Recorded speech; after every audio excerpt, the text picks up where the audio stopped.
Good evening and welcome to the Arundel Camera Club live stream for Wednesday, March 31st, 2021. My name is John Milliker and I'm the club president for the 2020-2021 season.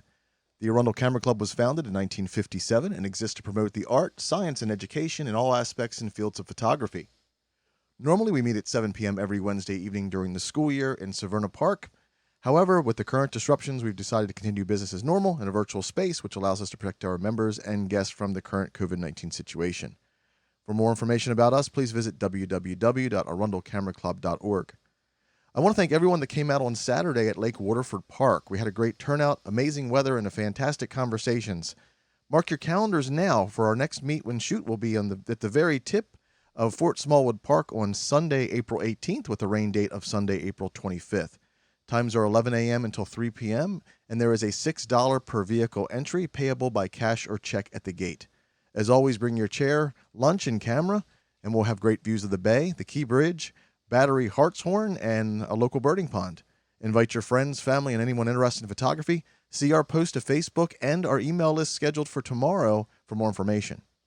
And now on our program's chair, Christine Milliker for the upcoming schedule. Christine.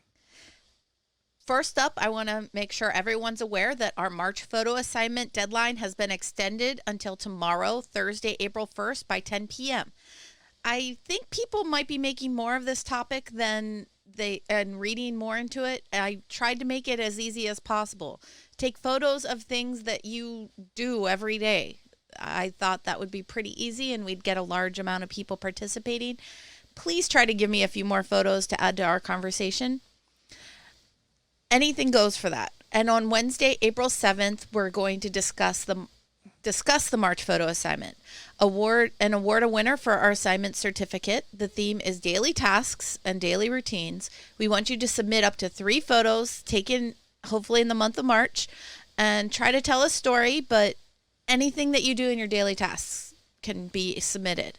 On April 14th, we have Lewis Katz giving a program on From Capture to Print, the art of black and white photography. Then on April 21st is our digital photo contest with a theme of one light portraits. On April 28th, we have our very own Bob Weber giving a presentation. He hasn't given me a name yet, but I'm sure he'll have a great presentation for us. Tonight, we have Mike Thomas giving a presentation on most requested noise, black and white, still life, self-portraiture, and Q&A.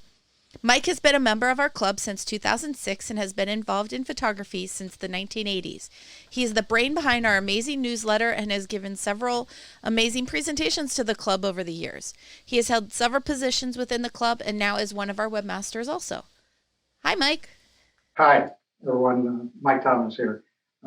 Wish we were meeting in person. I look forward to the end of COVID and weekly get-togethers. So I decided to focus tonight on mostly on tabletop photography. I'm going to do a live demonstration against my better judgment. A little more technology and way more wires and gizmos in my basement than usual. And then after doing the live demonstration, I'm going to switch to my desktop computer and go over some tabletop photos and things to share with you the different kinds of tabletop photography. After that, I was going to talk a little bit about digital noise, which is a topic that has come up recently during some of our contests and stuff, and ways to mitigate that. I was going to talk about tool marks in our photos, and then, time permitting, I can bring up. I have some attempts at one light portraiture, self-portraiture. I thought I could edit one of those with the black and white and kind of show you what my process is, which isn't too sophisticated. I think maybe surprise you as to how easy it actually is. So that's what we're going to do. So I'm going to be switching screens back and forth. So sometimes you'll be looking at me and my setup. And then sometimes I'm going to be sharing my screen, which has the remote control software for my camera. So you can see the actual photos as I take them and the settings I use on the camera. So that's context switching back and forth. Be patient with us. So here's my setup. I have my Olympus M1X over here. That's tethered to my laptop. Pretty much any modern mirrorless camera or digital SLR can let you tether. to your laptop. I'm using Olympus Capture software to remote control my camera. I'm sure that Canon and Nikon have similar products. Tether Tools that sells these wires to connect things up also has some products for that. I think even Lightroom has the ability to let you do that for some camera models. And then our subject, our model for tonight is the Easter Bunny, because, well, it's almost Easter, so why not? And so what I'm going to go through is kind of my process, give you some tips and tricks that will take, kind of boring, mundane tabletop and make them a little, stand out a little better. It doesn't matter whether you're shooting for a contest or you're shooting for, to sell something on eBay. There's some tips and tricks that are pretty easy that make your tabletop photography stand out a little better than others. So right now, I'm going to switch to my remote control software.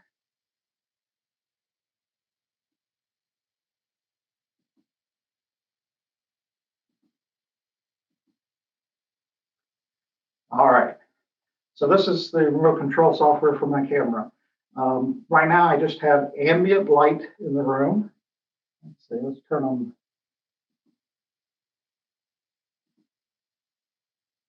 There you go. You can see me in the bottom corner. So right now I have ambient light in the room, just regular incandescent light bulbs lighting up the bunny. And so I'm going to come over here. I've got my ISO set to 200. My camera's on a tripod. Lowest ISO is the best idea whenever you're on a tripod shooting a stationary object. If you have any higher ISOs, you're going to risk introducing noise for no reason into your photo.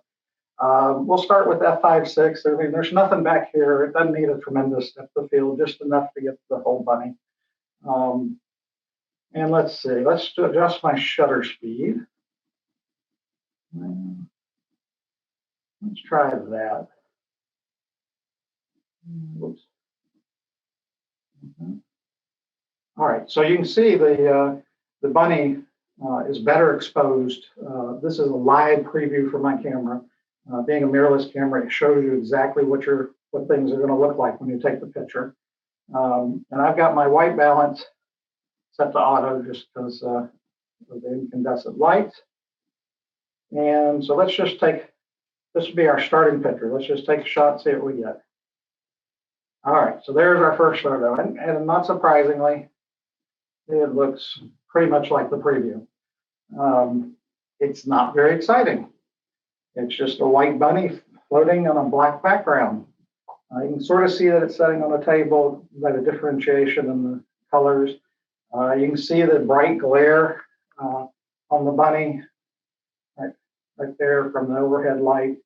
We'll talk about how to get rid of that later. So what can we do to make this better? I'll pause there for a second, Chris, in case anyone had any questions. Feel free to text or message in the chat window any questions for Chris to relay to me. None so far.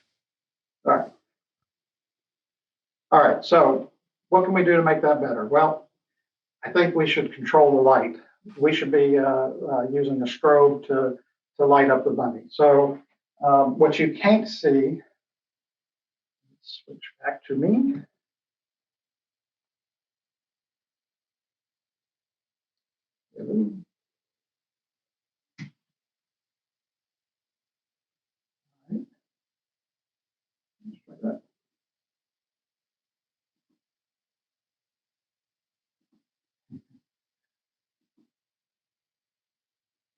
All right, I'm on the wrong. There we go.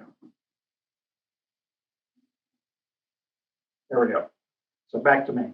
All right. So what you can't see right out of frame is I have a light on a light stand over here. So what I have is I have a Alien B 800 with a reflector on it. I just have the one light right now.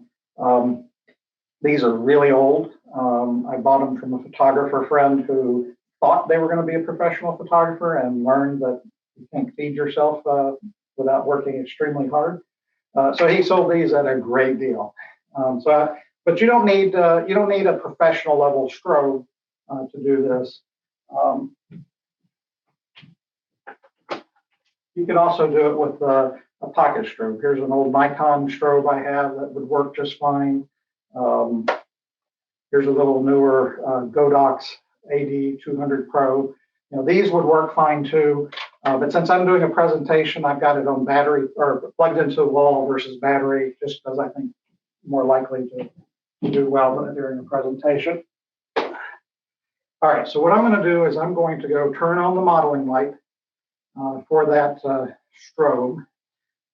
Then I need a way to trigger the strobe. So I have a couple of old Pocket Wizard Plus 2s. These are radio transmitters. I bought these from John Milliker. I don't remember how long ago that was. But yeah, I'm going to use these for the camera to trigger the strobe. So while I step out of the picture for a second, it's because I'm adjusting the light and mounting the transmitter. So I'm just going to put the transmitter on the camera and turn that on. I always forget to turn it on and then wonder why my pictures camera doesn't trigger. And I'm going to turn the transmitter on the strobe, and I'm going to turn on the modeling light. Okay, so I'm going to get rid of the overhead lights because I don't want to mix the different colors of lights. So now I'm going to get my light primarily from the modeling light on the Alien B. So the first thing I want to make sure I remember is I'm going to switch my white balance to flash because I'm getting the white balance is going to match the strobe. The next thing I want to do is I have this Sekonic light meter. It's an old one. Again, a recurring theme, me buying used equipment from other photographers. I think I bought this one from Dave Blackman.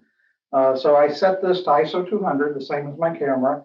And I've got a kind of a standard 160 for my shutter speed. And then I'm going to put this in front of the bunny and point it towards the light.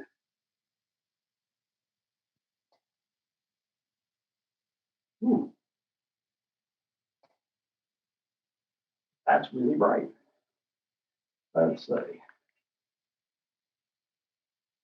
We're going to pop that up to F9. All right. So let me switch back to sharing my screen.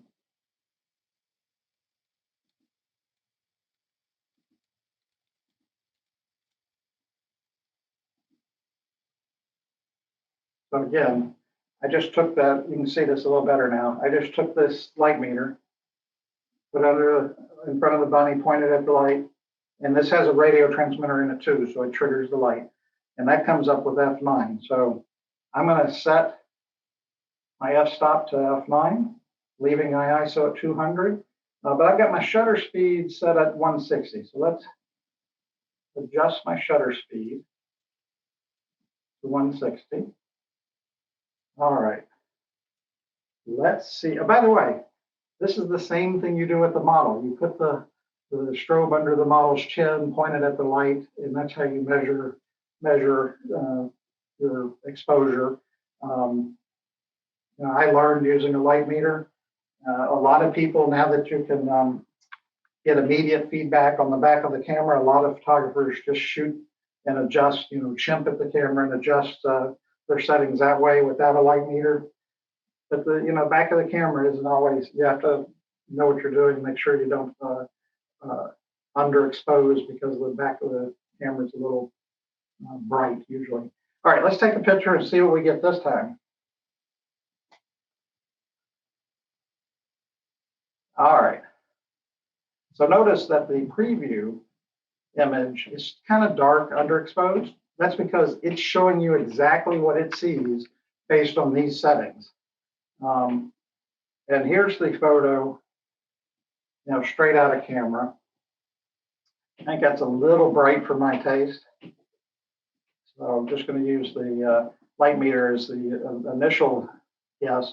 So I could either go lower the power on the strobe or think I'm just going to lower the aperture. Remember, the shutter speed doesn't have a lot to do with the exposure here. It's really the strobe that controls exposure. So I've lowered my aperture to f7.1. Let's take another picture. Well, still too bright.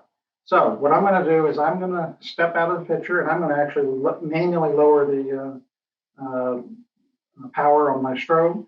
On the newer strobes and newer transmitters, remote controllers, you can do that all without actually going and touching the strobe, but this is old stuff. So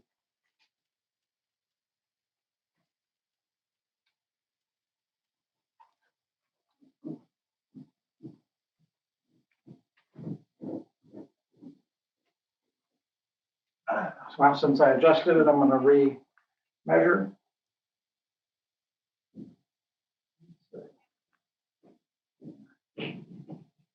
Wait a little bit. Re-measure. All right. So let's see what we get now. All right, that's a little better. A little better. You decide whether it's well exposed or not. I think I'm losing a little detail in some of the bunny here. So let's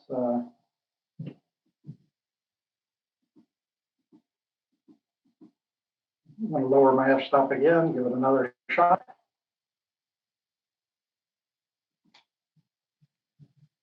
A little better. All right. That's good enough for now. So what can we do to make this more interesting? I'm going to stop sharing my screen.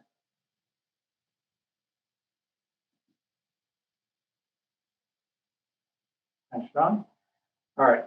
So the next thing I'm going to suggest for making this picture a little more interesting, and you've seen this a lot in product photography, I'm going to put a piece of black reflective plexiglass under the bunny.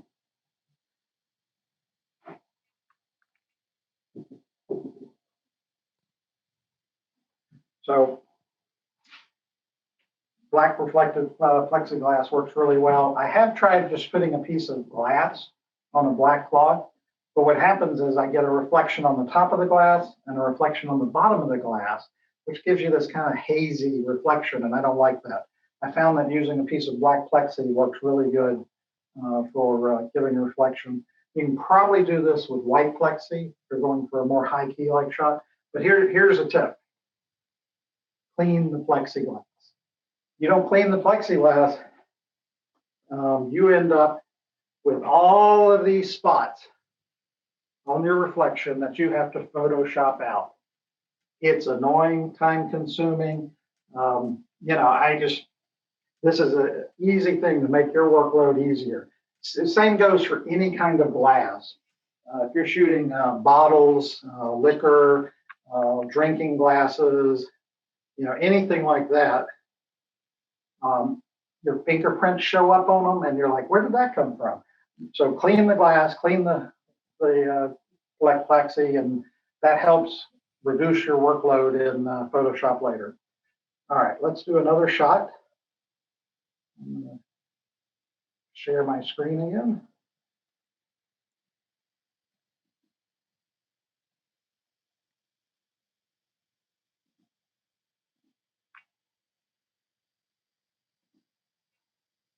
Here we go. All right. So even in the live preview here, you should be able to see down here the reflection. And we're comparing it to this previous photo where there's no reflection, just the bunny floating in black. So let's go ahead. I haven't changed anything else. I've just put a piece of black plexi under there. Let's take that photo. All right. So now you've got the bunny reflected really nicely in the black plexi. In fact, I would argue that the exposure on the reflection is better than the exposure on the bunny. So I need to probably adjust that up again. But, here, just a very simple thing to add that. Now you can decide whether you want the whole reflection of the object or you just want a little bit of the reflection of the object. You see this with perfume bottles, you see it with liquor bottles, you see it with all kinds of product photography where you've got a little bit of reflection. Sometimes those are added in Photoshop. It's not hard to do, but it's really easy to do here in camera. I'm going to adjust my Plexi a little.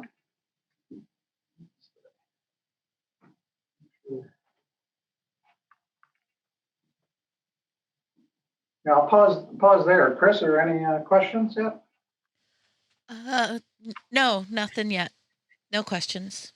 Anyone out there? Hello? All right.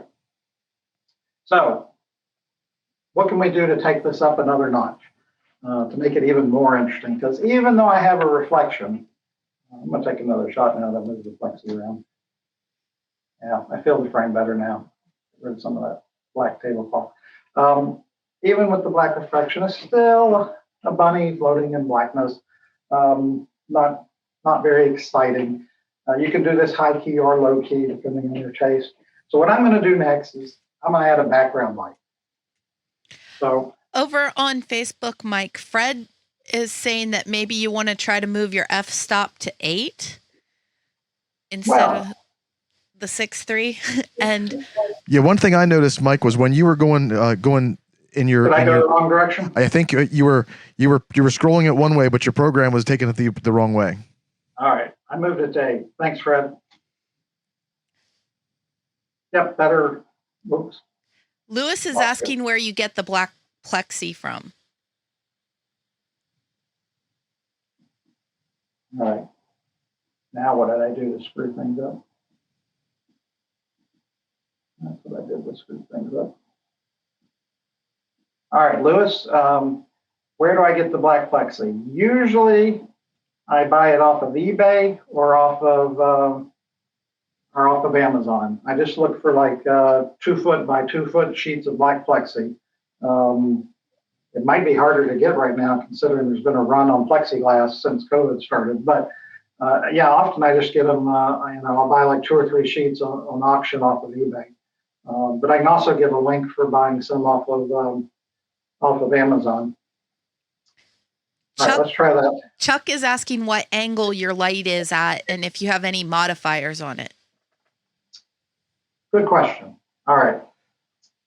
So I have the light at about, maybe 30 degrees off of the bunny. You could also do it maybe around 45 degrees, and then I've got it angled down probably also around 30, 40 degrees. So basically it is camera left, pointed down at the bunny. And then the light modifiers, basically I just have this, right now I just have this reflective dish on the light as a light modifier on it. You could use soft boxes or other things to kind of adjust the softness of the light. You can move the light closer with a big softbox on it if you wanted, or you can move it further away with a smaller like this to get more directional. You can add a grid here if you want a beam of light just at the bunny. I didn't want to go too much in the lighting aspect for what we're doing tonight.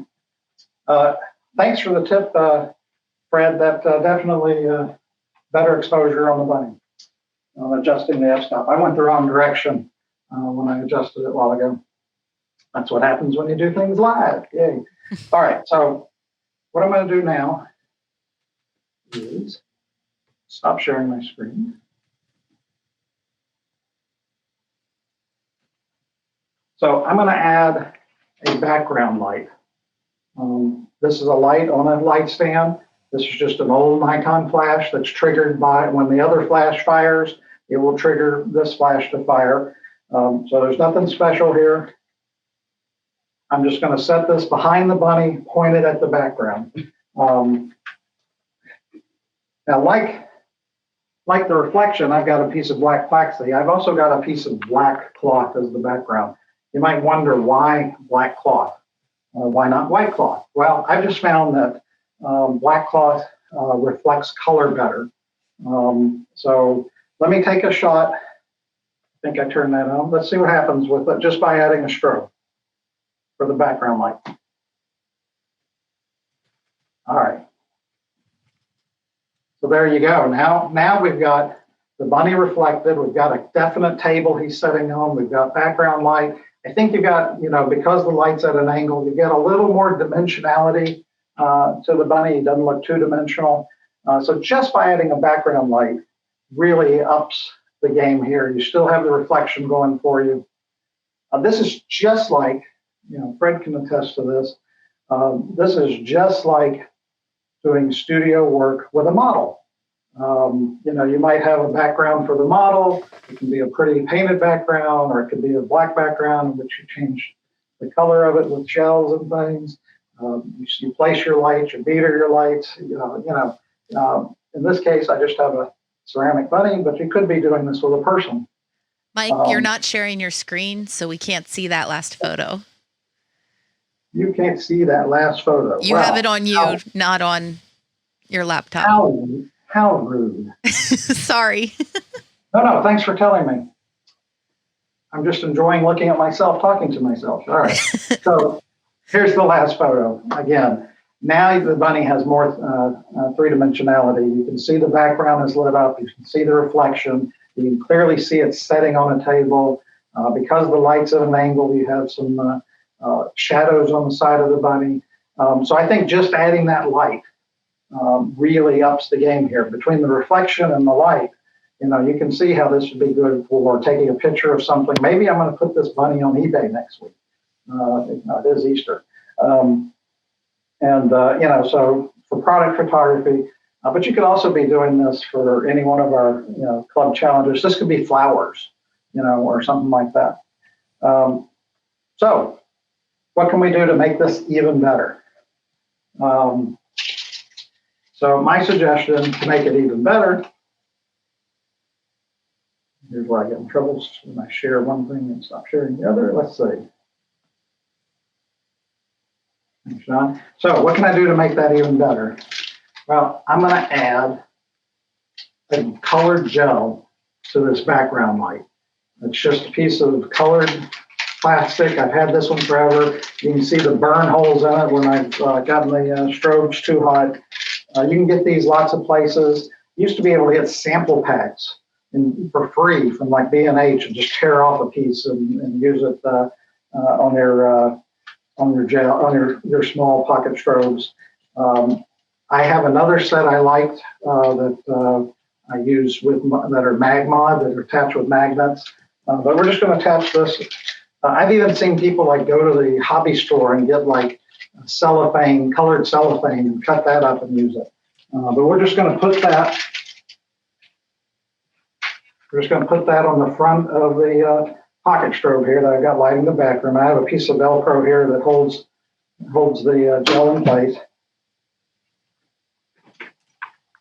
And I'm going to light the background with that gel strobe. Let me go share my screen again.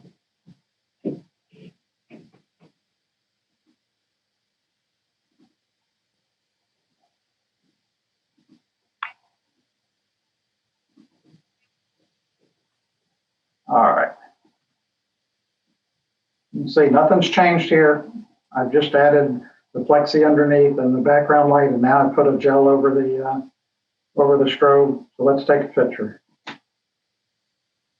Oh, look at that! It's blue, my favorite color.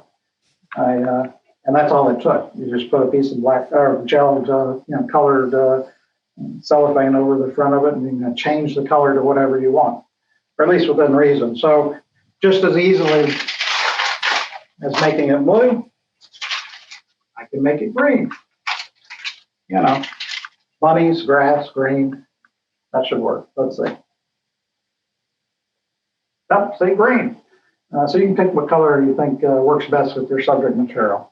And again, you can use this for model photography if you want. It's the same concept. Lots of headshots and stuff are done this way with a gel strobe on the background. All right, so that's just two lights. That's all I'm using here. You can do most of this with window light, except you can't really do the gelled colored background with window light. All right, where can we go from now? Are there any more questions before I move on? I don't see any. No new questions. All right, so where can I go now? All right. Excuse me. Here's what's irritating me about this picture. That great big white highlight right there is irritating me. Some highlights look good, some look bad. It depends on what you're taking a picture of. You know, with some metals and stuff, you like having those specular highlights. This is just distracting, and I would have to go Photoshop that out. That's annoying. I don't want to do that. So let me show you a way you can deal with it. And this works with pretty much anything that has a reflective surface, whether it's glass or metal or something. You can control the reflection. Stop sharing.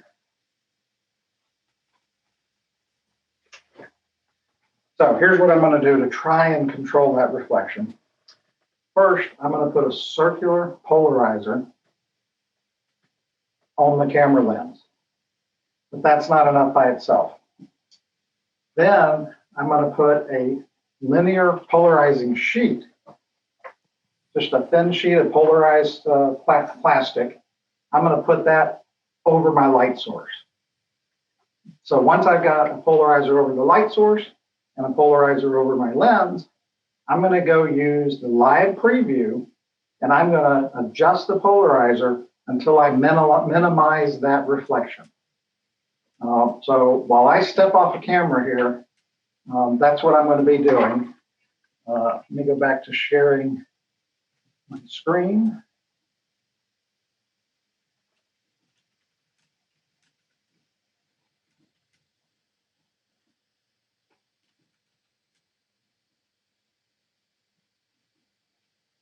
So, there we go.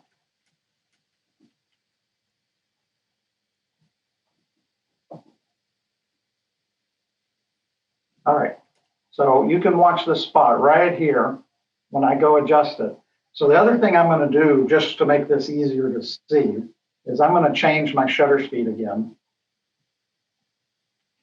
So I'm going to change my shutter speed back down to something like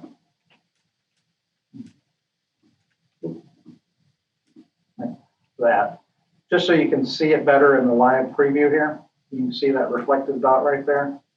Now, I'm sorry, I'm going to step off the camera while I put these on the strobe and on the camera.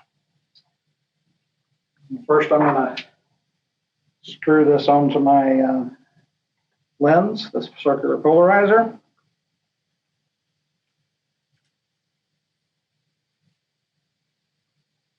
All right.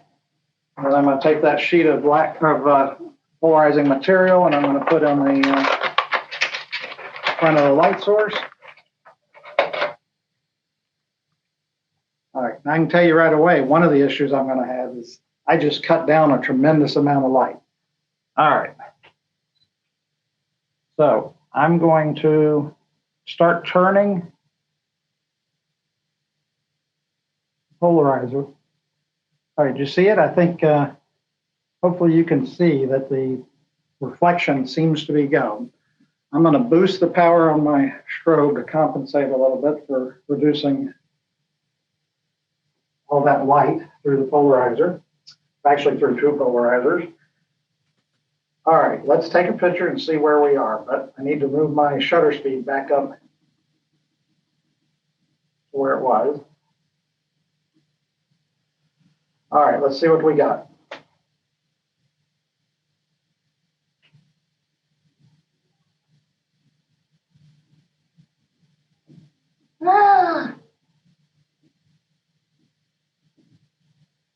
User error. Sorry about that, folks. Too many windows, not enough screen real estate. All right, look at that. You can see the bunny. And here's where that highlight was. There's still a faint highlight there, but this is not objectionable, that faint highlight. I could even probably adjust the polarizer just a tad more if I wanted to try and make sure I got rid of it completely. Let's give that a try. But it's almost, oops. There we go. Now I'm focused on my button. All right, I'll be right back. I'm going to just adjust that a little bit more. Lewis is asking if a slower shutter speed would degrade the image. If a slower shutter speed would degrade the image. No. No, it wouldn't. You can since this is a non-movable object, you can reduce the shutter speed to whatever you want. You just have to make sure that your exposure, you have to remember the exposure triangle between the ISO, the shutter speed, the f-stop, and then you got the light source here. Matter of fact, some people will shoot a much slower shutter speed because they want to light paint. So they let the strobe light their subject, then maybe a model or something, and then they light paint behind it with the longer shutter speed. Let's see what there we go. I like that, pretty good. Not bad. Let's see. Just a tad brighter. Yeah, there we go. All right. Any other questions? That's it so far. So far, all right. What else can we do to make this picture better? Well,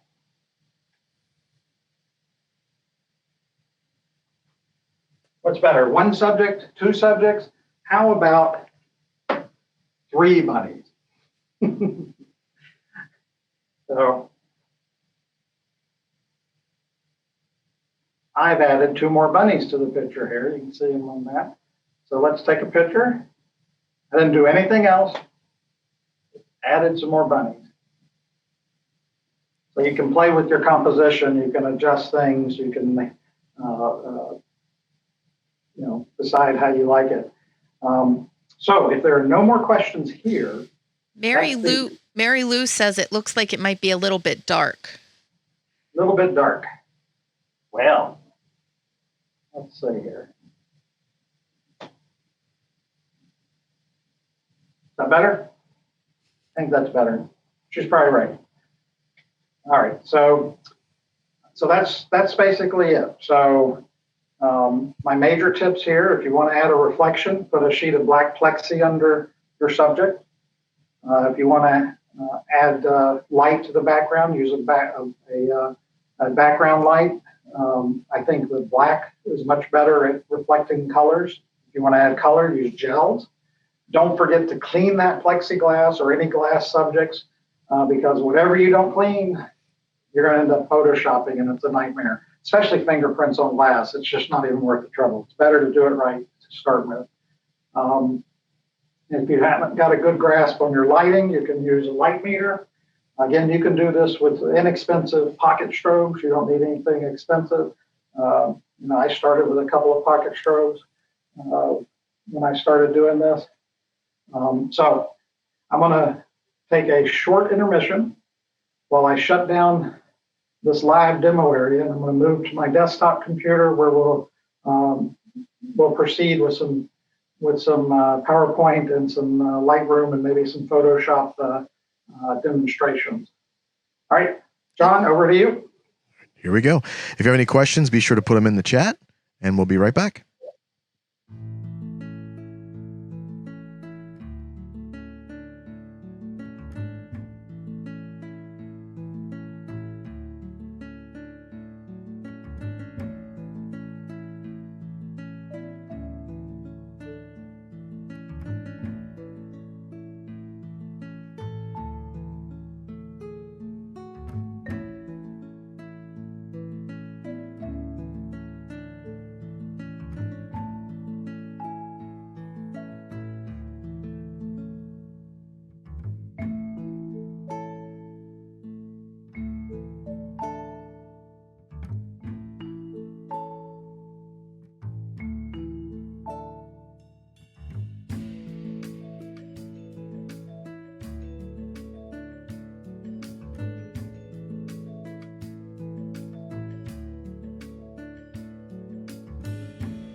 Okay, and we're back.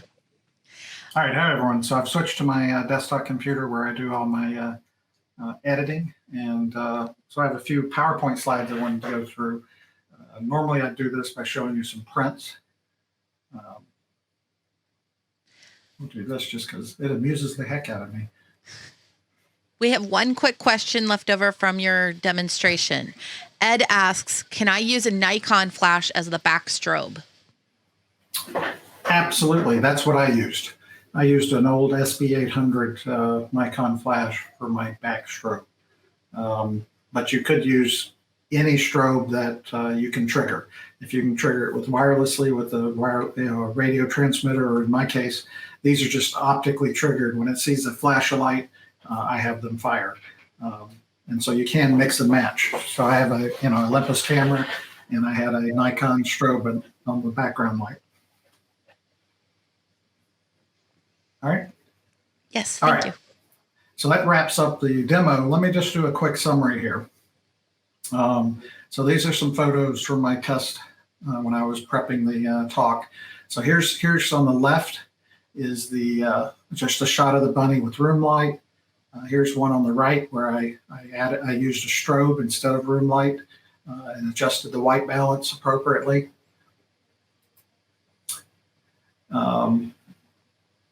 Actually, I just adjusted the white balance here. Here I added light, too much light, so I adjusted the strobe and reduced the exposure on the second image here.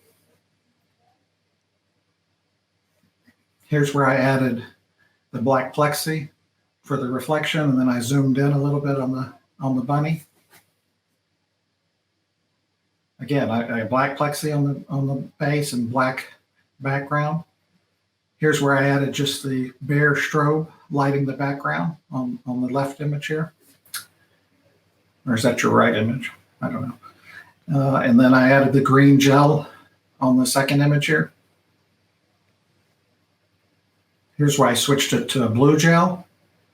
And then I used the cross polarization technique here to eliminate the glare on the egg in the second photo.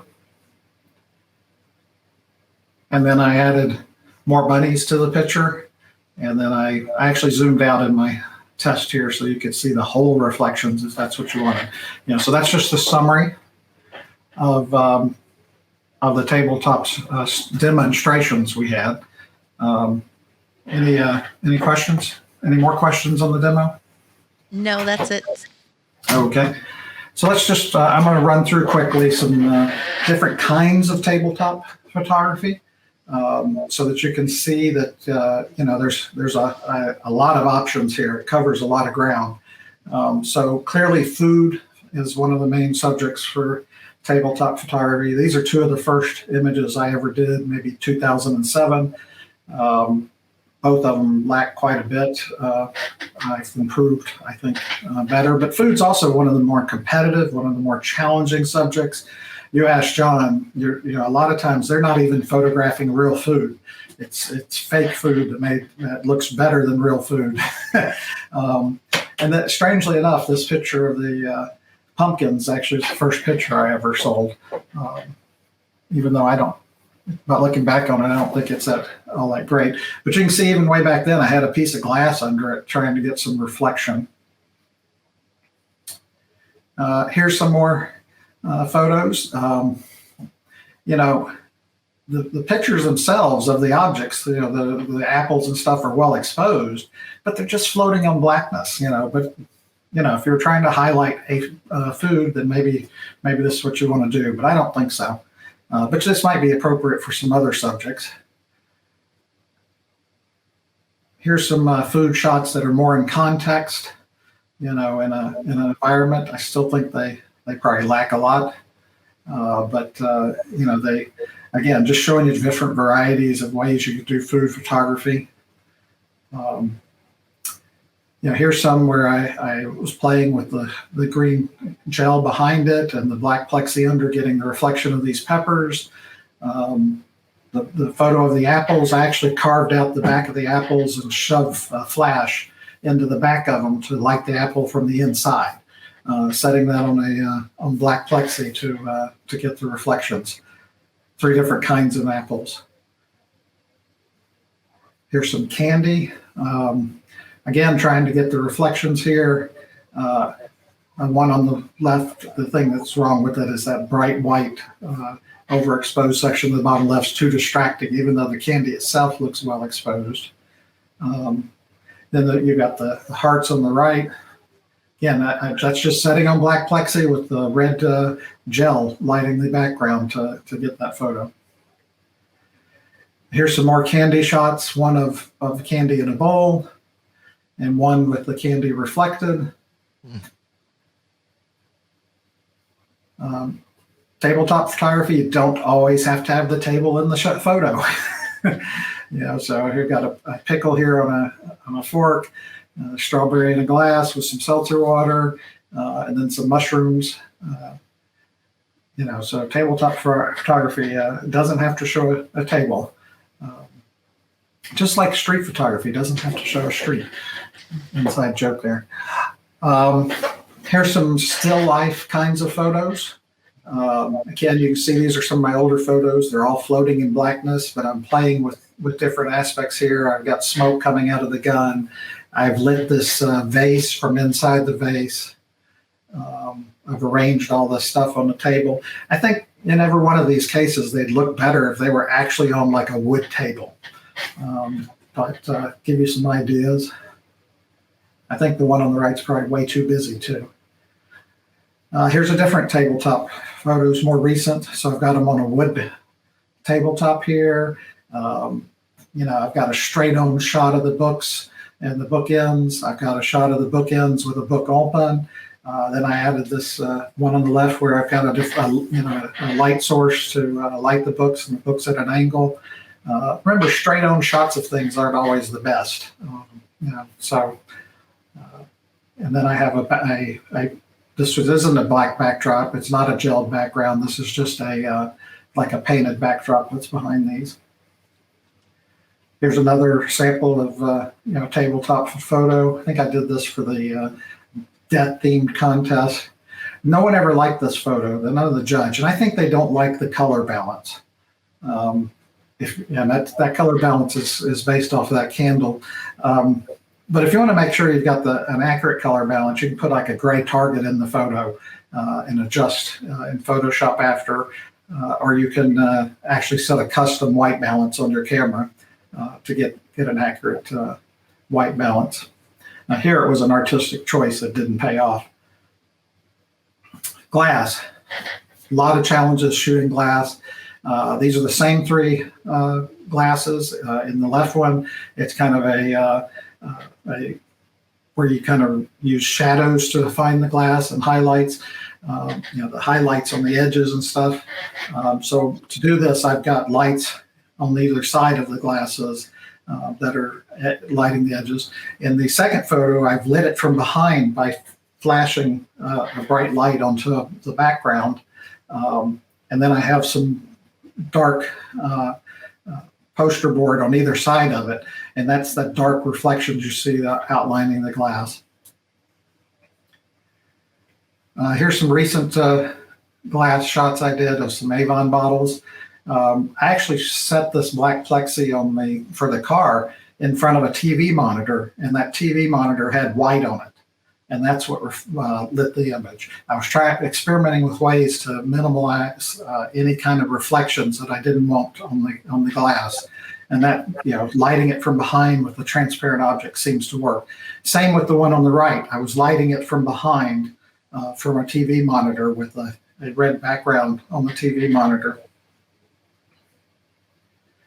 A couple more samples of lighting glass. These are mostly lit from behind with black cards on either side for the shadows. A couple of recent ones. These are both challenging ones. The one on the left, the glass is such an odd shape that it's really hard to reduce unwanted reflections. And then it sort of had the same issue in the light bulb. And what I ended up doing in both of these cases is I used the cross-polarization technique to minimize the reflections and the highlights that I didn't like. Mike, a couple questions for you. Susan asks, where do you get the polarizing film sheets? I bought it off of Amazon. I could share that link. I think they're maybe $20 for an A4 size piece. There are different sizes. And Fred asks, was the candlelight the only light used in your photo that was your death, the skull one and stuff? Yes, I believe so. I don't remember for sure, but I believe so. All right. Here's some product-like photos. Here's a little opium bottle sitting on black plexi with a red gel. Here's a nice old antique wrench sitting on some wood. And then I had a nice background that I lit with a background light. There's very little light on the front of this plantation rum bottle, but I did have to have light to light the label. And so that came from a strobe. I think I used cross polarization on this to eliminate the reflections on the glass. Several more product-like photos of jewelry. Although I think usually they do jewelry like in a higher key, brighter kind of, probably for some advertising reason. Some hot sauce. I only noticed after the fact that I should have put the gold bottle in the middle, but I like the colorful labels. Reflections. So here's a couple of creative uses of reflections. On the left, there are two mirrors, one on either side of the single watch. Can you see my cursor? I don't know if you can. Yes. All right, so this is the mirror edge right here. There's one mirror here, and there's one mirror here. And then all the rest of this are reflections. And then here is a piece of black plexi with green gelled background that lit the black plexi. This is a single tulip leaf on the black plexi, just kind of creating an abstractish kind of reflection there. Here's a couple more reflections of a padlock. Here's an example where I use glass. The pearls were setting on a piece of glass, setting on a black cloth for the reflection, and you can see that there's like a double reflection there, and it's almost, it really gives you a sense of it being blurry, and so I stopped doing that. I don't like that technique. Maybe if you had thin enough glass, it wouldn't matter, but then you have other issues. So the black plexi or even white plexi would probably work better than glass. Here's some perfume bottles that I had reflected. Here's a New Orleans Mardi Gras mask that was on black plexi with the red gel. So you can see this reflections, also product type photography with the perfumes. Refractions.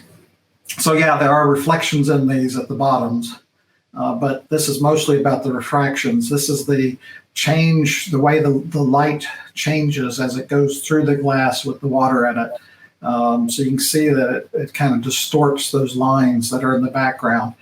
Same here with the background, the way it's refracted through the glasses gives you different patterns on the three wine glasses. And then I had a crystal ball, like Elaine had last weekend here.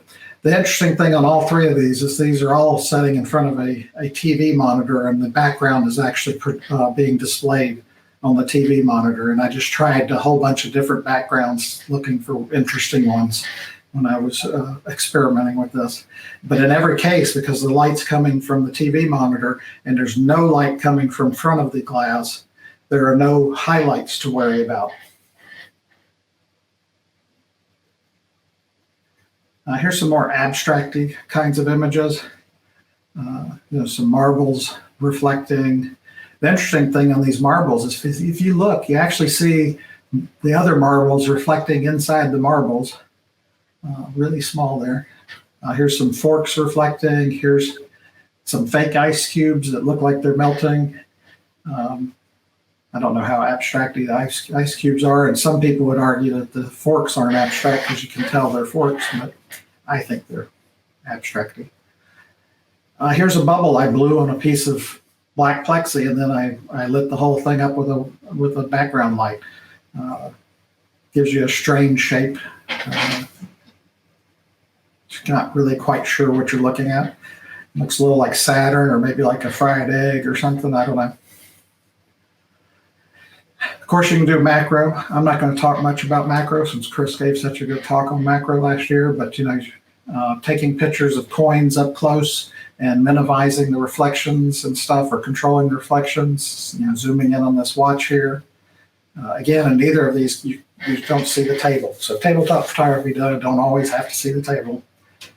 Here's some macro shots, close up of fruit with seltzer water, trying to get the bubbles in focus, or most of the bubbles, or some of the bubbles, any of the bubbles in focus. All right, so I just kind of ran through a bunch of different examples of tabletop. I think the only thing I really didn't cover is flower photography, but I didn't have a lot of those in my portfolio to pull as examples. So here's some of my tips. Use a tripod and use the lowest ISO on your camera. If you want a good reflection, black plexiglass works well. I think a black background works well if you want to use colored gels. You can use colored gels to change the background color and the color of the plexiglass. Make sure and clean that plexiglass, or clean any glass or shiny objects. You don't want any fingerprints, any dust that you would have to edit out in Photoshop. And then if you're having trouble with glares on objects, using that cross polarization technique works well. Most of us have a polarizer a circular polarizer for our camera lens already. So $20 for the sheet of polarizing material to put in front of your light. And that's it. I'm going to pause there for a second, see if there are any more questions on tabletop. Yeah, normally during the club year, every time we have a month with 5 meetings in it, that 5th meeting is tabletop night. So I look forward to having the opportunity for us to do that again. I really miss doing that too. That's what I had planned for tonight, but obviously since we're not in person yet, that couldn't happen. Well, and that kind of influenced part of my reason for talking about tabletop. All right, if we're good on tabletop, I'm going to move over to a couple other subjects. How are we doing on time? It's 8 o'clock. 8 o'clock. Actually, we're doing good on time. All right. So the next thing I want to talk about is tool marks. So what is a tool mark? So a tool mark is something in the photo. It kind of results from either heavy-handed photoshopping or some other photo editing tools, or heavy-handed or unskilled use of those tools, and it leaves marks on the photo, sort of like brush strokes in a painting. Except brush strokes in the painting, if done well, add to the texture, add to the depth of a photo. Tool marks in a photograph usually just detract and often why a photo might get tossed out of a contest. So what's the real problem here is that if you're not editing your photos on a calibrated monitor, you may not see the tool marks in your photo while you're editing it. And if then you share that photo, say to John for a contest, and then John shares it with the judge, they're looking at it on 2 other monitors. I don't know if their monitors are calibrated properly. I'm sure John's is, but I certainly don't know about the judge. And if their monitors are a little bright, they may see things in your photo that you didn't see when you submitted the photo. This can even happen when you print an image. Sometimes, when you print an image, the print looks a lot worse.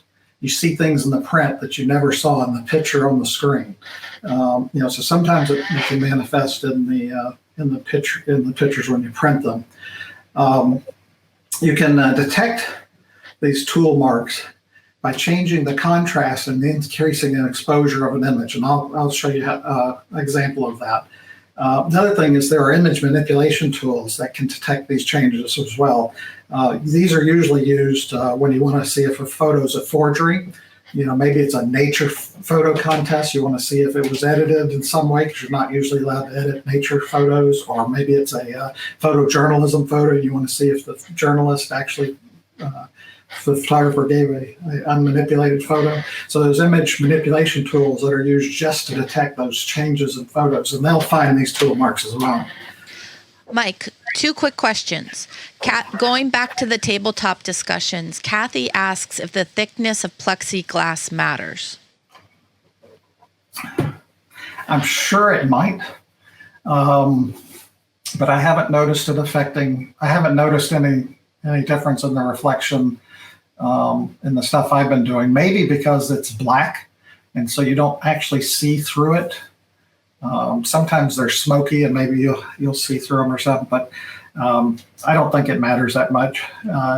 You don't want something too thin and flimsy, but you also don't want something that's too thick and expensive. And Mary Lou asks how to calibrate a monitor. Ooh, advanced subject. Let's see. How can I answer that question now? Let's see here. I'm not going to actually show you how, but I will tell you. Let's see here.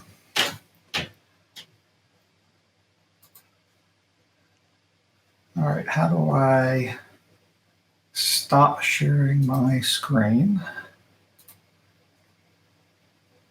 Yeah. All right, can you see me? All right, so basically you go out and you buy a calibrator, and this is a device that connects to your computer through a USB port, and then you place it on the front of your monitor. It's got a lens on it, and you place that on front of your monitor, and you run some software, and it will display images on your monitor that it knows what the color should be. It knows the temperature, things like that, the brightness and stuff, and then it will create a custom profile for your monitor. And then some monitors over time that will drift and change, and so you'll have to kind of redo it every month or so, depending on how good a monitor and stuff you have. So hopefully that answers that. But basically, there's color monkeys, there's spiders, there's several brands of tools out there that will let you calibrate your monitors. All right. Going back to the plexiglass, sorry. Kathy asks what thickness of plexiglass you use. What thickness of plexiglass I use? Well, let's see. I've never checked. How can I answer that question quickly?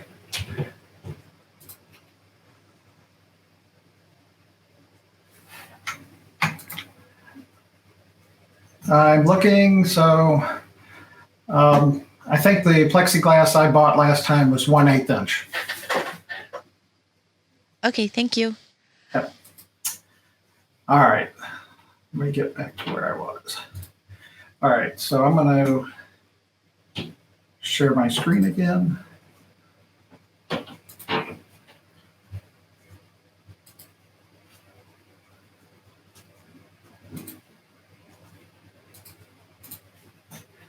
All right, hopefully you're seeing my screen. Let me bring up Lightroom. All right, is everyone seeing a picture of a couple of peppers? Yes. Great. All right, so here's a picture I'm going to use. I'm going to go over to the develop module. And remember, we're talking about tool marks. And so I'm going to go over here to the exposure setting, and I'm going to crank that exposure up. So what do you see? You see that this is composed of what looks like 2 photographs. Here's the rectangle for one, and here's the rectangle for the other one. And those 2 photos were put together in Photoshop with some masking so that the one photo didn't cover over the second pepper. I thought when I sent this photo in, it looked like that and that no one would notice. But apparently on John's monitor, it looked like that. I think that's pretty subtle, but whatever it was, John could see these tool marks on his monitor. when he shared it. And I could have done a better job of blending these two photos so that I didn't have those obvious tool marks in it. So this is a real mistake I made. These are my photos. I had other examples, but they belonged to other club members, and I didn't want to use their photos as an example of what not to do. But so that's just an easy way for you to adjust the exposure, maybe adjust the contrast, and you can see different tool marks just pop out on the photo where you were blending or you were editing or you were cloning or things like that, and this will help pop them out. And then you as the artist, you have to decide what's good enough in the photo and whether it matters, because obviously our judges aren't supposed to be cranking up the exposure like this to look at a photo, but you can't account for what the calibration is on their monitors. Now, normally in a classroom setting, when we do our digital contests, we calibrate the projector. And so there's a decent chance that it should look good on the screen. And the judge can't zoom in, they can't adjust the contrast and exposure. So that's my example for tool marks. See if there's any questions on that while I go back to the PowerPoint. There are no questions on that. No questions so far. Can you hide that bottom? Oh, I'm thing sorry, there? I keep doing that. Thank you. No problem. All right. So let's talk about digital noise. So the challenge with our photos is you have to have enough light for a proper exposure. Now, what's a proper exposure? Well, that's up to you. But the way you get that exposure is, you have to manipulate the exposure triangle. So you manipulate the raise and lower the aperture, you raise and lower the shutter speed. But unlike film photography, where you put in a roll of 400 film and you're stuck with it for all 12 shots or 24 shots, with our digital cameras, we can adjust the ISO. And one of the classic mistakes I see photographers make is they leave their cameras set to auto ISO. You almost never want to do that. I do. There are some times, like when you're dealing with low light wildlife photography, that you'll set it to auto ISO just because you're trying to compensate for the light. But most of the time, you want to control the ISO. It's why night photography, you probably want to have your camera setting on a tripod. But when you raise that ISO, it makes it possible to capture images in lower light, but you're doing it at a trade-off. That trade-off is you're introducing some amount of noise into your image. The better and newer cameras are much better at handling higher ISOs and minimizing that noise, or processing the photo so that the noise is not too bad in the photos. That's what separates a lot of these high-end cameras that are coming out now, is their ability to have much higher ISOs than we've ever had before. So if you need to increase your light for exposure, one way you can do that is use a tripod and put it on slow the shutter speed down. That may not work if it's a moving subject. You can increase the amount of light by having a larger aperture. Change your aperture to f2, f2.8, something like that, f1.4. But you're trading off depth of field and things like that when you do that. And you can raise your ISO, but that ISO again influences how much noise is in your image. The lower the ISO, the less noise. Of that exposure triangle, the ISO to me is the one you would change last. Not that you can't change it or shouldn't change it. You absolutely should. And again, some of the higher end cameras are better at handling noise, and larger sensors seem to be better at dealing with noise than smaller sensor cameras. So there are primarily two types of noise that we deal with. There's actually a lot more, but one is like color noise in your picture, which is just spots of color throughout your image. And the other one's luminance noise, and that's like a black and white grain throughout your picture. Now maybe that grain is something you like. Grain's often used in black and white photography, but if you want that out of the picture, for instance, maybe I think Cheryl was talking about noise in her astrophotography. You want to get rid of that noise but still see the stars. So there's some types of noise. So here's an example. So here's a picture I took maybe a week ago. I did it 1/2500th of a second, f4, ISO 3200. Why did I do ISO 3200? It was late in the day, the sun was setting, and I needed to try and get my shutter speed up so I could hopefully stop those wings in motion versus having a blurry bird. Now, if you look at the right image, I've zoomed in, you can see the grain, that noise all throughout the image. It's in the background, it's on the bird, it's everywhere. I hope that's coming through in the broadcast. It's coming through to us, so it should be. Good. All right.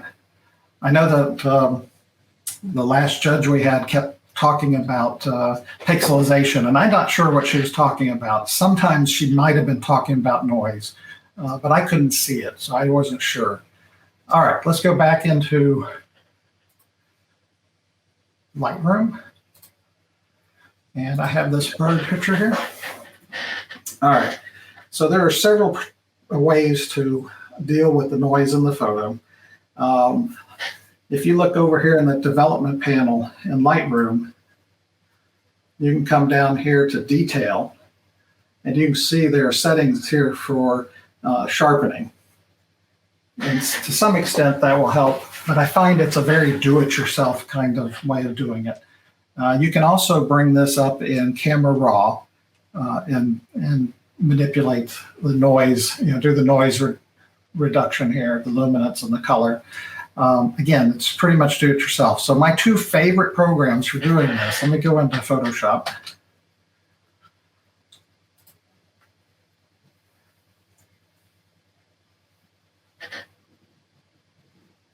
Ooh, it came up. Love it when something works. Let me zoom in here.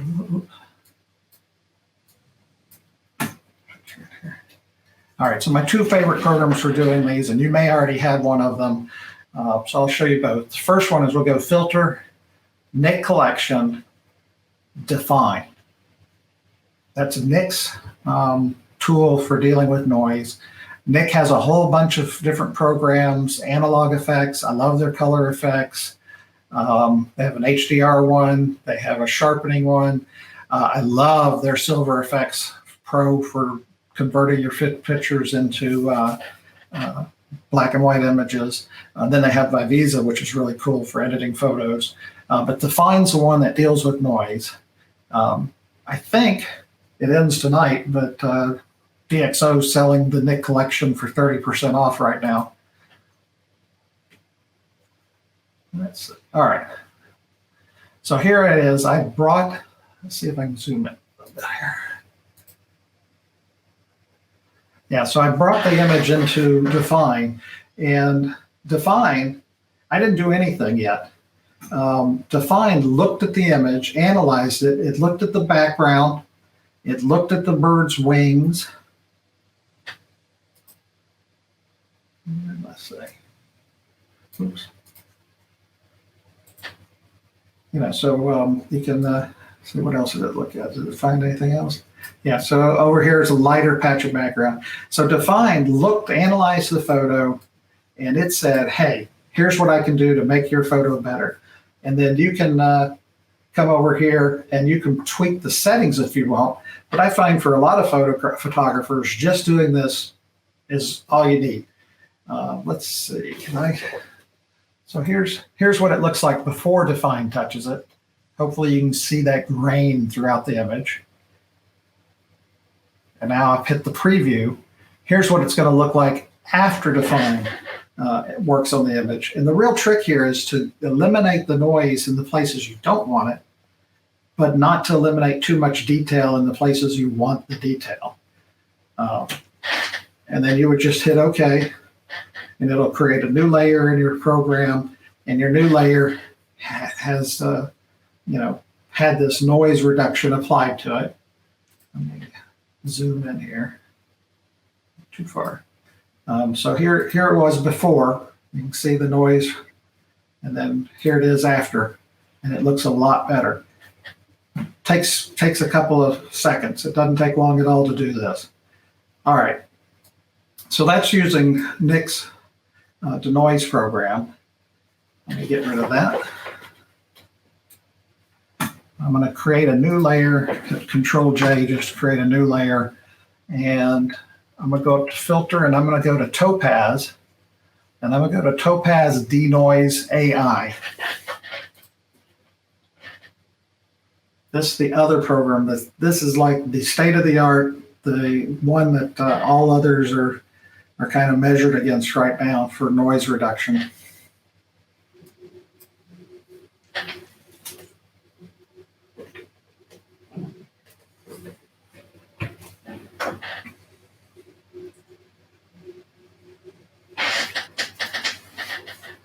All right, so here's the noise. It's analyzing the photo right now. Right now, I just had it set to auto. I mean, you can tweak these settings yourself, adjusting the noise. But right now I'm just letting it, and it has 3 different modes: a low light mode, their old AI clear mode, and their current denoise AI. And I've got the auto button checked. Let's see if I can zoom in on this so that you can see it a little better. Yeah, let's go 200. Yeah, you can see it a little better there. And here's the original with the noise. And here it is with the Topaz processing on it. And then you just hit apply. All right, so now if you look at it, here's the original with all the noise in it. And here's the after you've used Topaz Denoise AI to process it. So it's not very hard to reduce the noise in your photos. I know that, I think it was Cheryl said that she uses this on her night photography, and it's wonderful. Because in that case, you want to reduce the noise, but how do you tell if those little specks of light are noise or if they're stars? So I had not a night photographer, so I take her word for it. But let me get out of this.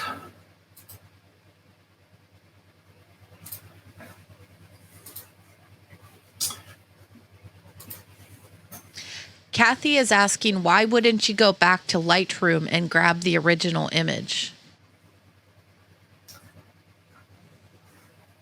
I started with the original image. What do you, guess I don't understand the question. So the original image was in Lightroom. I took it into Photoshop. I edited it in either the Topaz or in the Nik. I didn't in the case of this demo. I didn't save it. Normally I would save it and it would go back into Lightroom, and I'd have the new image with the edits done to it. So I'm not sure What she's asking. Yeah. I think she thinks you use the edited one the second time with the second filter, but you went back to the original image. Yeah, I actually discarded the change I made with Nik. I actually dropped that in the garbage can and got rid of that layer between Nik and the denoise. So I didn't have to go back. All right. And Bob is asking, can you zoom in lots more to in before and after to see this on the limited shared screen? Well, I should have done that before I got out, shouldn't I? Let's see.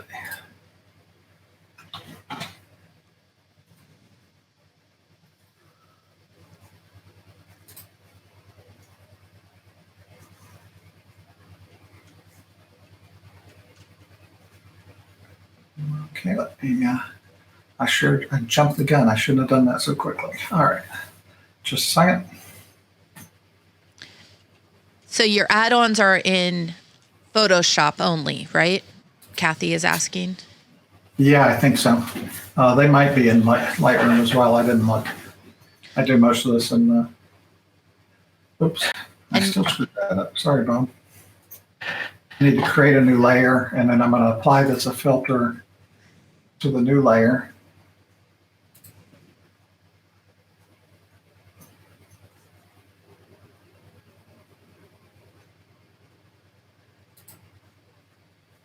Mary Lou is asking what would happen if you combined Topaz and Nick. I don't know. I think that's probably redundant. And what you're risking is affecting the detail that you want to have in the image. All right, Bob. I am zooming in. Here is the before, and here's the after. Let me zoom in. Oh, that's a little too much. That's about it. So again, before, after. Hopefully that came through in the video so you can tell. Mike, I see you're losing a little bit of detail in the feathers. Can you show everybody how to use maybe the history brush tool to paint back a little bit of that feather detail? Or maybe a mask? Yeah, so you could click over here and add a mask to the second layer here. And you could come over here and select a brush. Then you have to decide how soft the brush and how large a brush. And I'm going to leave that opacity. I'm going to set it higher than I normally would, just so that you can see it. I'm going to shrink the size of my brush using the bracket keys. And I need to set that to black. I did. So let's see. So you'd come in here and just mask out. And I know the bird's head is out of focus, but it didn't matter to me. So yeah, I think I'm going to raise that even further so you definitely see it, even though it might be a little heavy-handed. So black hides, white reveals. So when you look at this mask over here, this little bitty mask over here, if I click on that, you can see the parts I've painted outlined here. And in those cases, what you're actually seeing is the image underneath instead of the Topaz modified image. So let me, so now you shouldn't see as much change in the bird, but you see a change in the background. Is that what you had in mind, Joe? Yes, sir. All right. Bob, are we happy?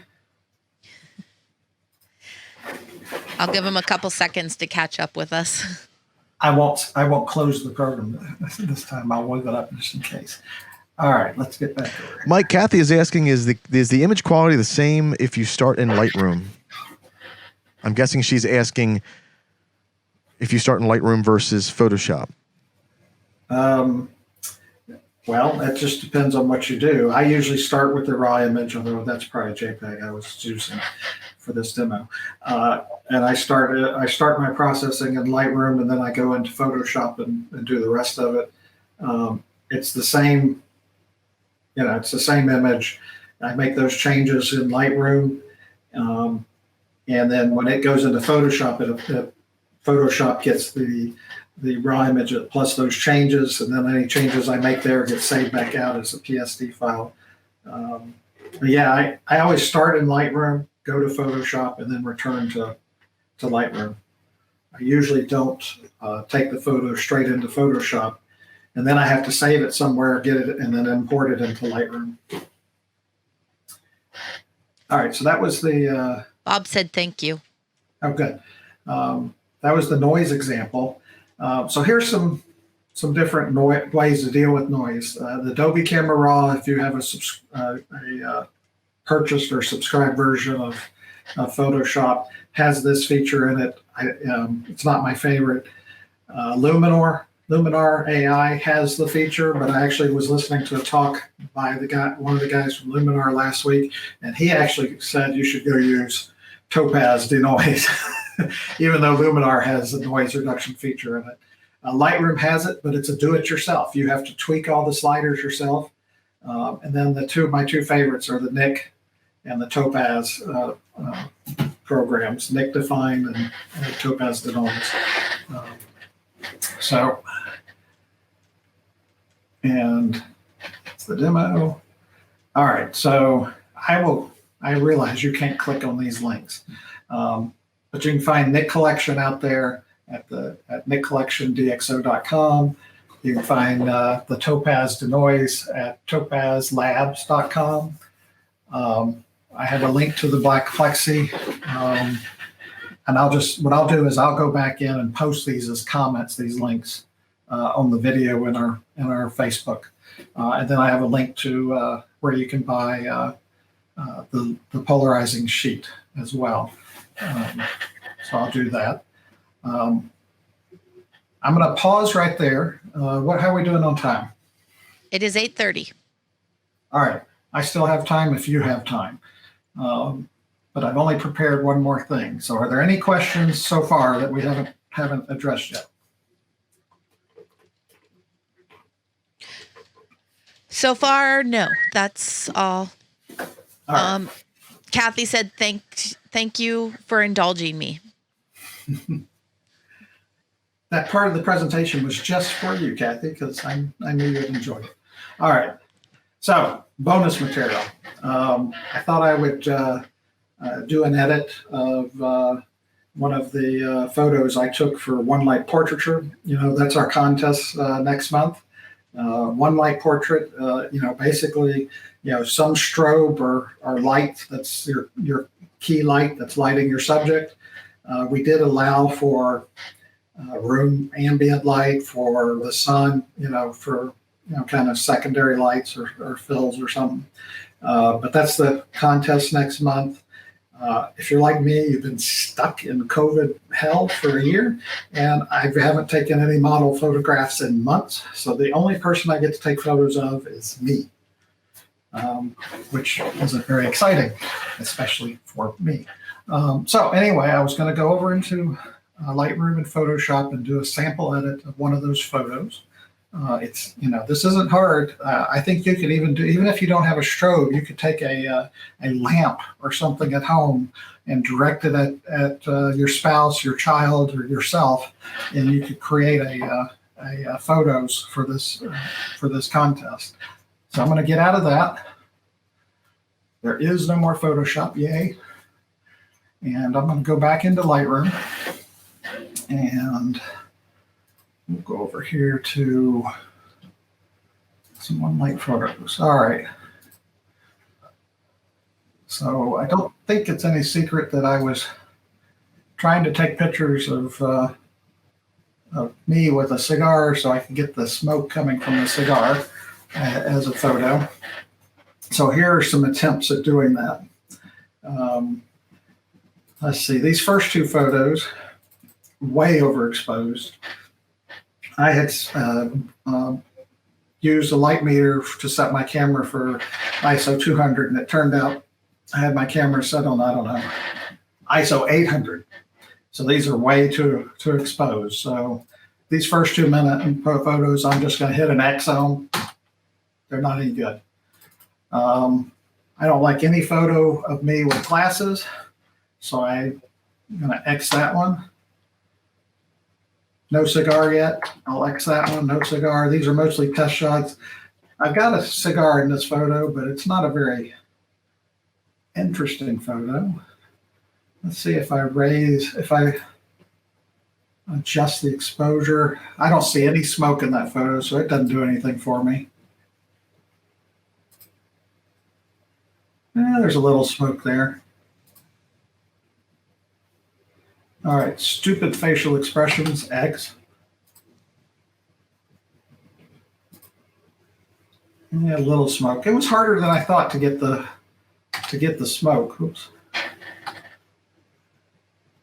And basically, I have one light. It's on camera right. It's on my left. It's coming from the left, and I was trying to do something like narrow lighting to light that side of my face and backlight the smoke coming from the cigar. Oh, a little better on the smoke. Still don't like the expression. Delete. I'm not actually deleting them. I'm just hitting X. On them. I could delete them later if I want. Oops, glasses, delete. Nah. All right, I sort of like this one. Besides, I've run out. I've already adjusted the exposure. Okay, so we're just going to go with that as the example. So I'm going to hit Control E to go into Lightroom. All right, I'm in Lightroom. I'm looking at this image. So the first thing I normally do is I create a duplicate layer, and then I start doing structural changes to the photo. So what I don't like about this image is I don't like this grommet. I don't like these buttons. I don't like the zipper. So those are things I don't like. So I'm going to go over here and get the lasso tool, and I am going to just do a rough selection of that, and I'm going to hit Shift F5, and I'm going to do a content aware fill on that, and it's gone. And it may not be perfect. I'm going to do it again for this. Select it, hit Control or Shift F5, hit OK with content aware fill. It's gone. For my purposes, these minor changes are going to be fine until John tells me there are tool marks. I'm going to, again, select Shift F5. That button's gone. Let me zoom in here so you can see a little better here when I do this next one. Control D to deselect. I'm going to select this button. And Shift F5. Down. And I don't like this one either. Shift F5. Down. All right, those may not be perfect, but they're good enough for what I'm doing. And let's back out. All right, so those distracting, shiny things are gone. So that's an improvement. Lewis is asking what the dialog box is. So let's see, I'll undo the last change. All right, so I'm going to go back in here. Sorry, I went a little too fast. So I'm going to just select this with the lasso tool, and then I'll hit Shift F5. And Shift F5 is the fill tool. And then I have some choices here. I can fill it with the foreground color, the background color, a specific color, a pattern, something from history. I can do black, 50% gray, white, but I'm going to choose the content aware. Content aware uses some artificial intelligence to analyze the photo. So it's going to look around this area, and it's going to smartly pick some of the colors and textures from the surrounding area to fill that selected area. I've checked the color adaptation. I'm going to use a normal blending mode at 100% opacity. And then I hit OK. And that's the result. So that's what the dialog box was. Sorry, I went a little too fast on that. Okay. So what else don't I like about this photo? So I'm going to come over here on this layer, and I'm just going to label it structural changes. I don't like any of those. I can just unselect that layer. I can delete that layer. Also, I have the original image in Lightroom. But now the thing I don't like is, boy, that cigar was making my eyes water, being the last photo in here. So I'm going to look at the over here at the spot healing tool, which I also have set to content aware. And I'm going to try just get rid of some of these highlights that are irritating me. Now, you would never do this on a woman's face for model photography. That's quite the art to edit their face so that, and I'm sure John will see a tool mark right there. But on models' faces, you want to be very careful about it. Of course, you've all seen the models' faces where they've edited it to the point it looks like a plastic Barbie doll. All right, so I just didn't like some of those reflections. I actually don't like purple. All right. So I just eliminated some of those glares there. They weren't bad, but I'm going to give it kind of a rough look when I'm done anyway. All right. So now I'm going to go into my filters. I'm going to go into Nick, and I'm going to go into my favorite plugin, Silver Effects Pro. I never won any black and white photography contest until I got a new printer and an Epson 2400, which they don't make anymore, and I got Nick Silver Effects. All right, so Nick Silver Effects, basically you get all of these choices.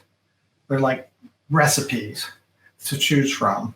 And so you can come here and you can click on the different recipes and decide which one you might like to convert your photo.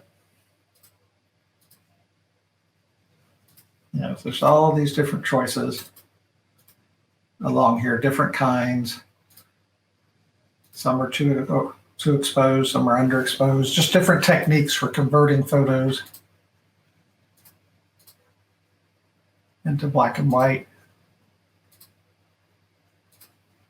That one was, what was that one called? Trist, whatever, or Trista. Wet Rocks, this is one of my favorites. I think Ron Pfeiffer likes that one too.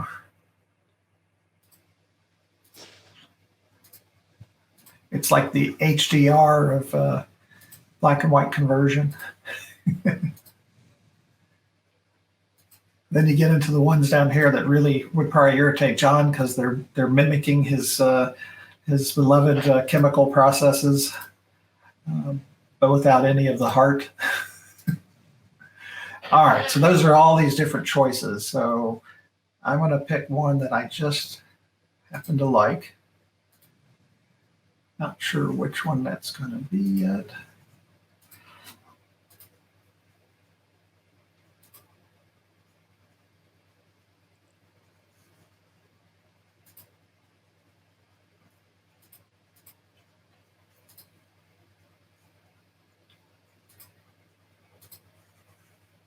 All right, I think I'm going to try this one just to see how it goes. Now, I'm just going to choose one of the menu items, one of the recipes.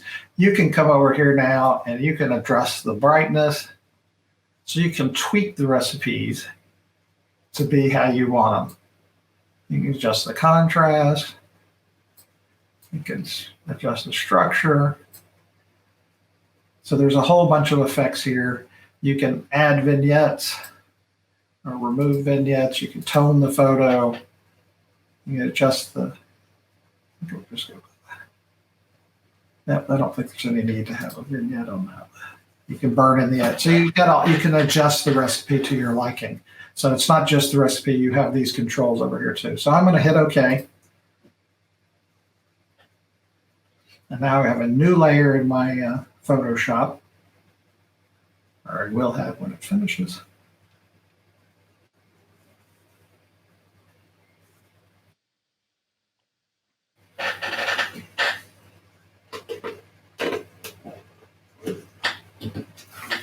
Over in Facebook, Ron says, I always go to wet rocks first, too, just like you taught me to. Thanks, Ron. All right. So now I've converted it to black and white. So it's starting to get where I was interested in it. But what's missing here, what I don't like, is I don't have enough smoke. I'm not going to try and add smoke, which is one way to do it. You could go in and add smoke. But I'm going to go over here and I'm going to choose another NIC filter. And I'm going to choose the Vivisa filter. Vivisa is really cool technology. So what you can do with Vivisa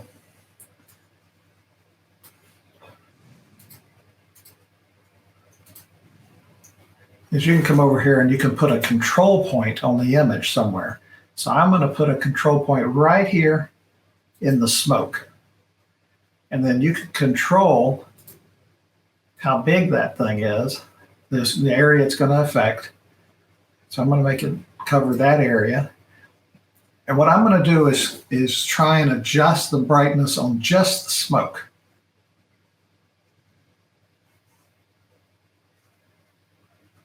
And I think maybe there are more settings here. I think we'll adjust the contrast a little bit. Yep, I like that better. Maybe saturation doesn't matter. Maybe increase the structure a little. So that makes that smoke pop out more. There's more smoke in the photo in different places. So I think what I'll do is I can copy this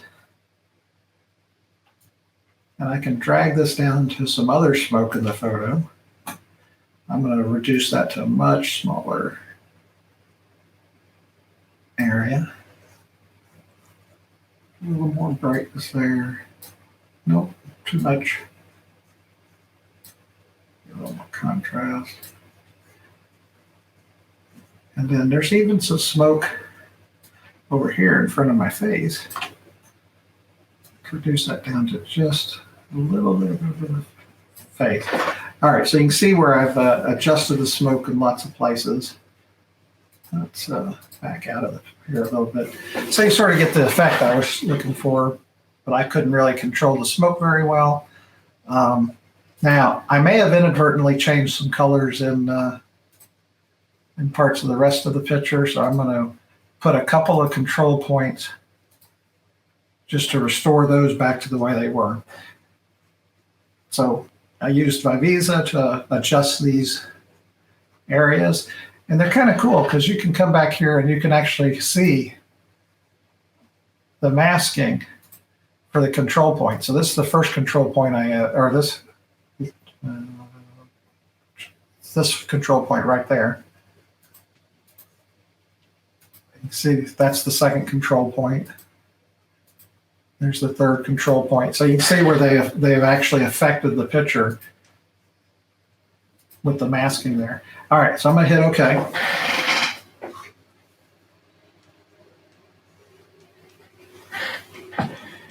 And I think I'm going to call this picture done. So I'm going to hit Control W and save it. Basically it's taking everything I just did to it, saving it as a PSD file, and it's stuffing it back into Lightroom for me. Saving 99%. That last 1% always takes forever.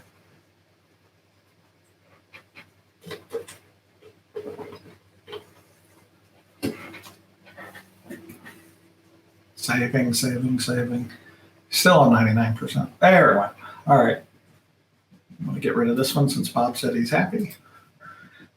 All right. So here back in Lightroom.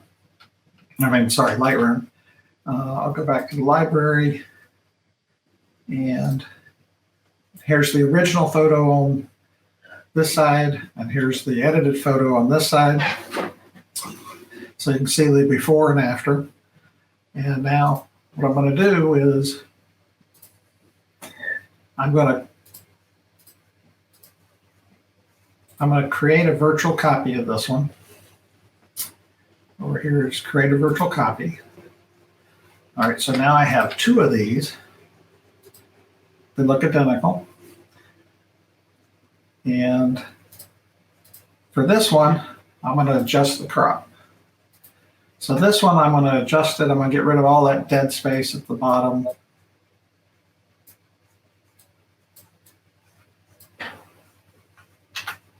So it's just kind of a headshot with the smoke up here. And for this one, I'm going to adjust the crop to be much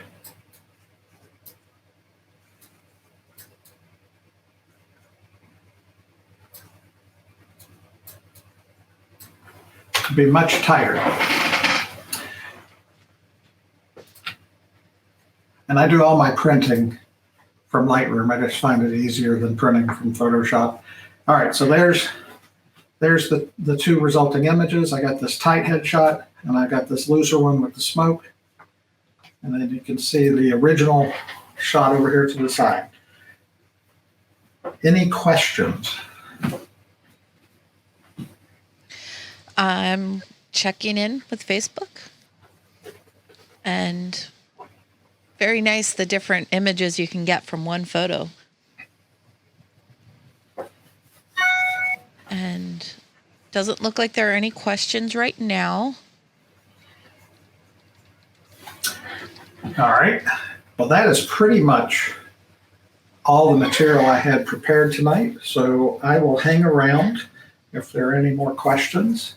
What time is it? It is 8:50. 8:50. So I can hang around for 10 more minutes if someone wants to, if anyone has a question. And I hope something here was useful tonight. And thanks for patronizing me with my live demo, because that was, I just knew something would go wrong.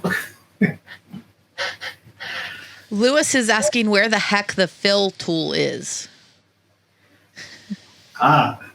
So I get to it by hitting Shift F5. So let's see. Let me go back into Photoshop.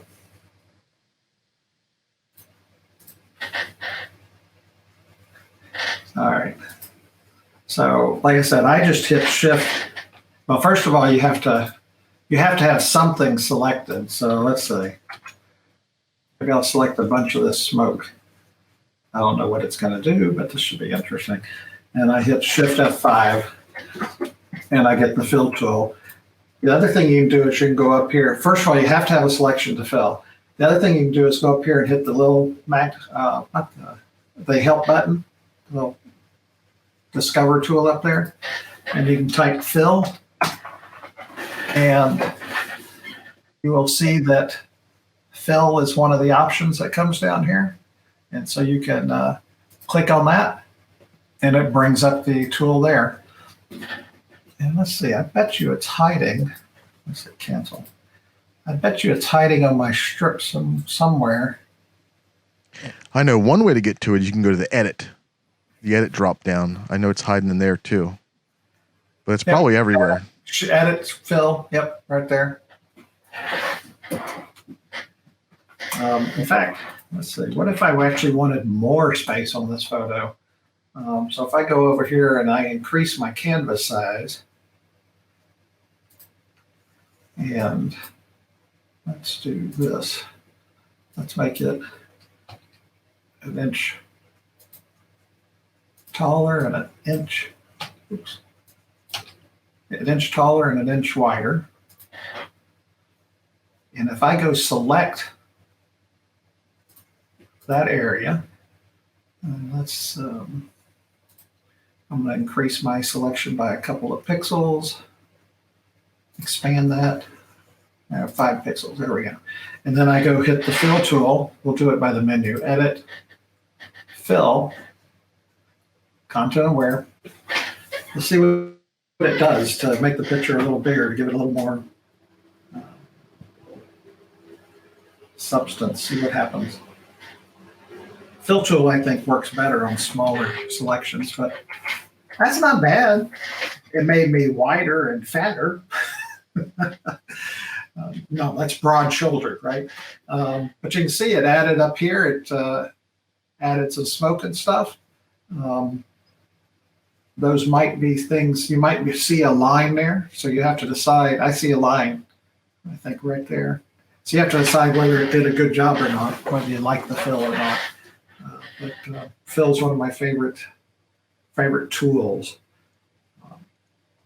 In fact, let me see, see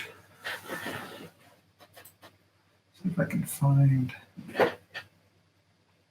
Yeah, so in fact, recently I scanned in this picture of my mother-in-law that's missing pieces, torn, water damaged, and I tried to fix it. It's not perfect, but all of this was done with fill, content-aware fill, to try and fix the photo up. I think I can still see a line here. So I'm still probably going to go back and play with it some more, see if I can do that better. But yeah, fill is one of my favorite tools.